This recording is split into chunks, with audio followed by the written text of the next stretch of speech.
Okay, here we go.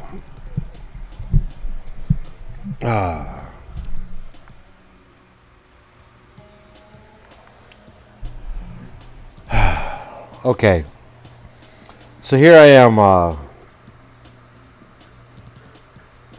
making another go round at this. And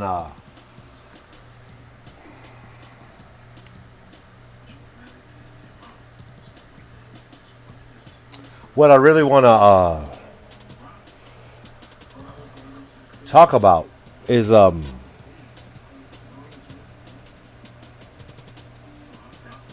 something that I'm not quite sure we're ready to actually handle, to even vilify, and that's this current situation that we're in. While many people are struggling through this discomfort of why this topic of Black Lives Mattering still exists and whatnot, it actually comes down to a level of reality that doesn't make moral sense. It's not just Black Lives Mattering, it's black, masculine, male lives mattering, no matter the polarity into which they exist in their dominance. It's like a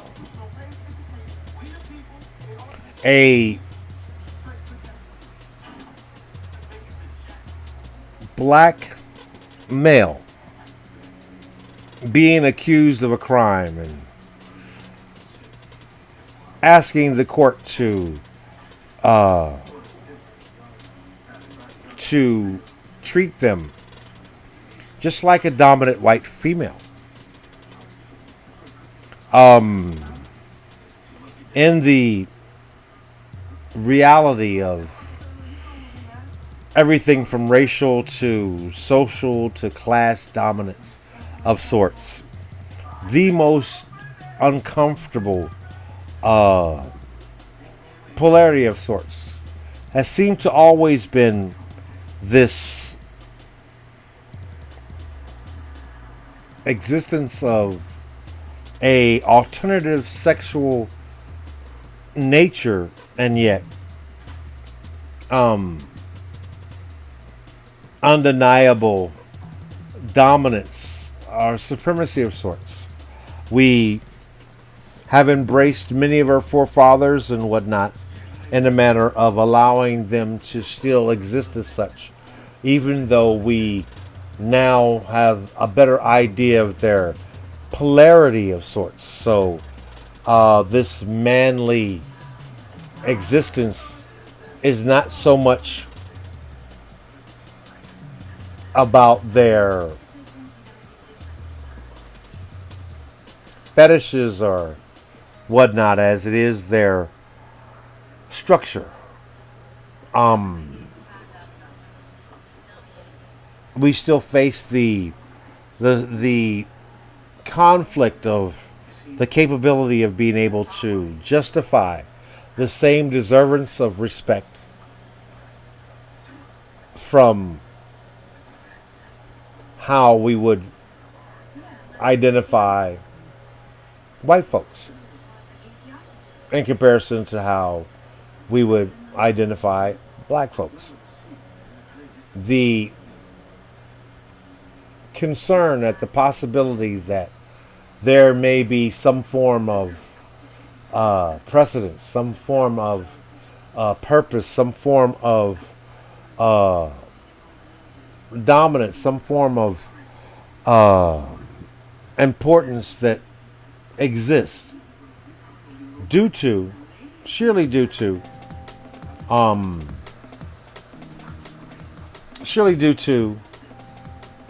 the reality that if all men are created equal, If a dominant white man and a dominant black man were challenging their existence, whom would win? If a dominant white woman and a dominant black man were to challenge each other's importance or existence, who would you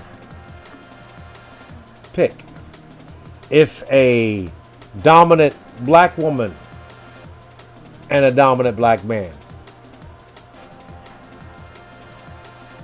were the same thing, who would you allow? In the sense of acceptance or tolerance of sorts, what still has not been allowed to exist is the acceptance of a stature of importance and respect that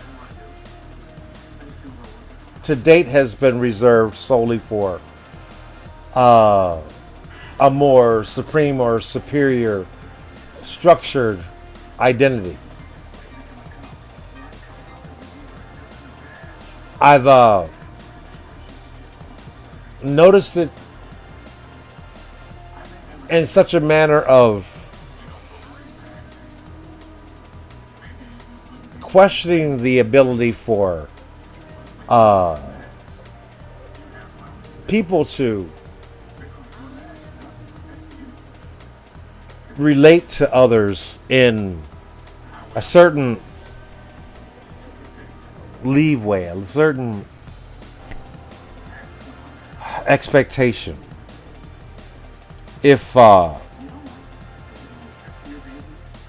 white dominant man makes a stand and enforces his dominance, his existence,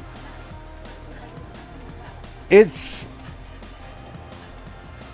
possible that people would consider that to be within reason, more so than the ability for a man of color to claim the same existence without a question of stability, without a question of validity, without a question of reason or respect. The fear of the big black image has become somewhat of a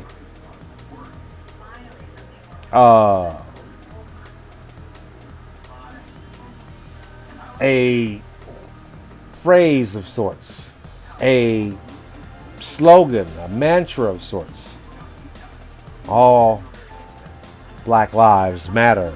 And yet, even within the whole black culture, the toxic black male syndrome is not received in the same manner into which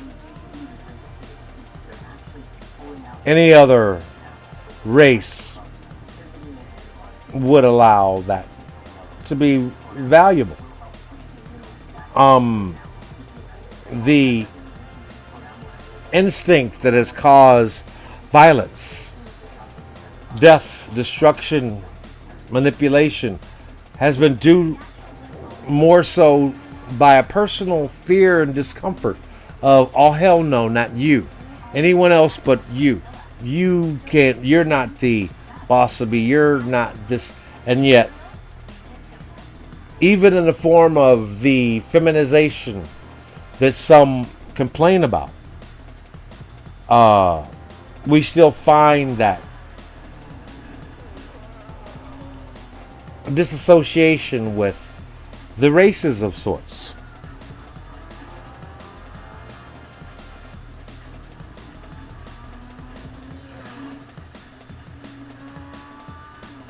now that we've allowed the whole LBGTQ existence to be valuable, to be logical, yet and still, there's still a discomfort in the toxic, masculine, black image and acceptance. It's been part of the reason why old guard leather has still had the same kind of disconnect from the normal LBGTQ culture, just due to the mere fact that being gay has always been a disqualifier for a certain dominance or masculine or stability of sorts in our society. And yet we're slowly growing into, can a gay white man lead this country? Can a gay white woman lead this country? Can a gay black woman lead this country? Can a gay black man lead this country? See, we still are struggling with the mere fact that people of color have been manipulated and structured in their cultures and their morality more so than any other race to believe that this whole new reality within our LBGTQs and whatnot has no leeway that exists when a white gay man decides to be open in public with their sexuality, and yet not be questioned in their dominance, not be questioned in their masculinity, not be questioned in their stability. And yet the best we got is RuPaul. Hey. And yet 45 gets more than Ru. We are kind of barking out a fence too high for us to really honestly realize that it exists due to a certain awkwardness, a moral discomfort, and the mere fact that for ages the superiority has been enforced more so by race and hue and culture and class, and yet here we are trying to figure out why are we still talking about this Black Lives Mattering thing, even though it took some LBGTQ sisters to raise the bar into which we now profess this slogan to exist within. Still, it's uncomfortable for a toxic cis black male to be viewed in the same manner of allowance that a toxic white male has an allowance of sorts. Just the mere audacity of any form of sexual polarity can stain the existence of a caliber of respect still existing without any scrutiny due to their personal perspective. And yet we struggle with this prison system culture into which exists as the only environment where men, especially men of color, can exist in all of the precedence of their masculinity without being judged by their sexual endeavors. Even in our society, if we were to find out our leaders or whatnot are freaky or whatnot, we had J. Edgar Hoover, we had LBJ, we had lots of people who had alternative sexual habits, and yet the thought of that in the form of color has a certain connotation of judgment that seems to be unfairly administered. We are incapable of realizing that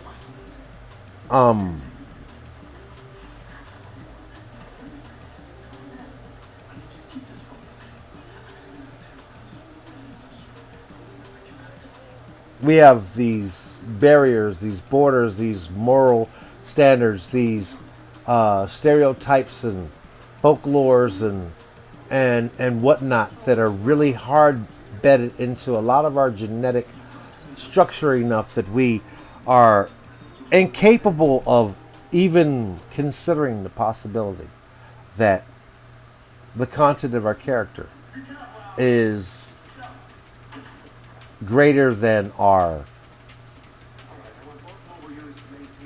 sexual polarity.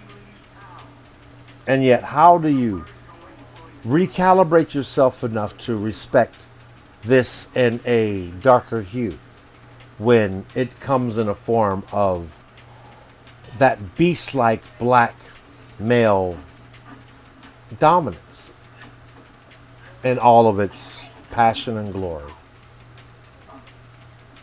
Mostly reserved for a more Aryan image of sorts.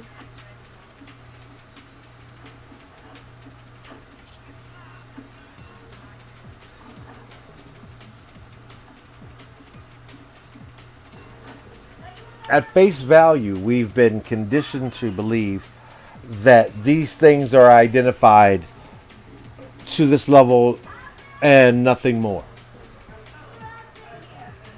We have achieved a level of acceptance and at least being able to respect the alternative sexuality of the majority of, occupants on this planet. And yet, this Black Lives Mattering issue is at its all-time high due to the mere fact that not only are we still perpetuating this ignorance of the fear of the big black beasts of sorts, but the mere fact that even within that, it's come to more of a reality that the more cis this becomes, the more systematic this bigotry, racism, and discomfort exists by way of. I'll leave you with this little fable. I was talking with this woman, and I stated how I feel myself to be more so of a dominant white female than a black male in character. And she said, I can't even imagine that. And I was like, if I was granted the ability to become a Karen, I could out Karen Karens.